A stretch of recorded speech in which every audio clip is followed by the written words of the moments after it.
Adani ફાઉન્ડેશનનો Fortuner સુપોષણ project સુરતના ઉમરપાડામાં કુપોષણ નાબૂદી માટે જનજાગૃતિ અભિયાન શરૂ થયું છે। જિલ્લા પંચાયત અને અદાણી ફાઉન્ડેશન વચ્ચે કુપોષણ નાબૂદી માટે 4 વર્ષના MOU થયા છે।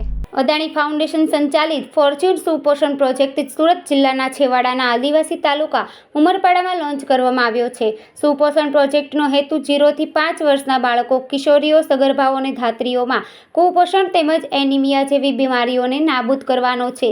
સુરત જિલ્લા પંચાયતના પ્રમુખ ભાવિની પટેલની અધ્યક્ષતામાં આયોજિત કાર્યક્રમમાં સુરતના DDO Shivani Goyal, Adani Hazira પોર્ટના CEO Neeraj Bansal, ICDS આરોગ્ય વિભાગ, સુપોષણ સંગીનીઓ, ઉમરપાડાની આંગણવાડી કાર્યકરો, આશા કાર્યકરોની ટીમ વગેરે ઉપસ્થિત રહ્યા હતા। 4 વર્ષના સમયગાળા માટે પ્રોજેક્ટ સુપોષણ અંતર્ગત પ્રત્યેક સુપોષણ સંગીની 3 આંગણવાડી કેન્દ્રને એન્થ્રોપોમેટ્રિક માપન, કૌટુંબિક પરામર્શ, જૂથ ચર્ચા, કિચન ગાર્ડન વિકસાવવા અને WASH તેમજ IYCF પ્રેક્ટિસ મજબૂત કરવા મદદરૂપ થશે। ICDS કાર્યકર સાથે મળીને પ્રોજેક્ટની કામગીરી હાથ ધરાશે। સુપોષણ પ્રોજેક્ટ ભારતના 11 રાજ્યોમાં 17 રાજ્યોએ કાર્યરત છે। ગુજરાતના નર્મદા જિલ્લામાં 2018થી સુપોષણ સંગીનીઓના અથાગ પ્રયત્નો દ્વારા બાળકોના કુપોષણમાં ઘટાડો અને સમુદાયોનીમાં વર્તણૂકમાં સુધારો થયો છે। 2018માં બેઝલાઇનથી માર્ચ 2024માં પરિણામોની સરખામણી કરતા પ્રોજેક્ટે નોંધપાત્ર પરિણામો હાંસલ કર્યા છે।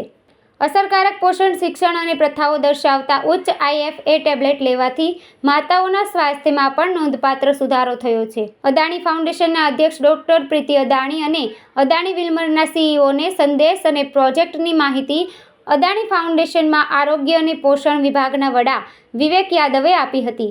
અદાણી વિલ્મરના કુમારી પ્રિયા અગ્રવાલે સૌનો આભાર વ્યક્ત કર્યો હતો।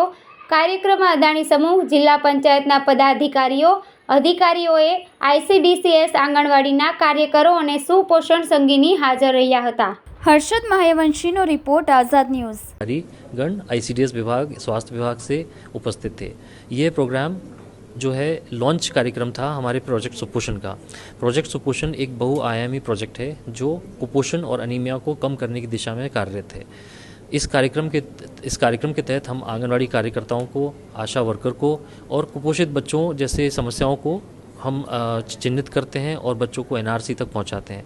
इसमें बहुत सारे फैक्टर्स हैं जिसके ऊपर हम काम करेंगे, जैसे कि आंगनवाड़ी वर्कर का, आशा वर्कर का क्षमता वर्धन, बच्चों का चयन, कुपोषित बच्चों का उनको NRC तक रिफरल, गृह स्तर पे कुकिंग डेमोन्स्ट्रेशन, उनको बच्चों को NRC रिफरल, इस तरह की गतिविधियों का सुपोषण प्रोजेक्ट में लिया गया है।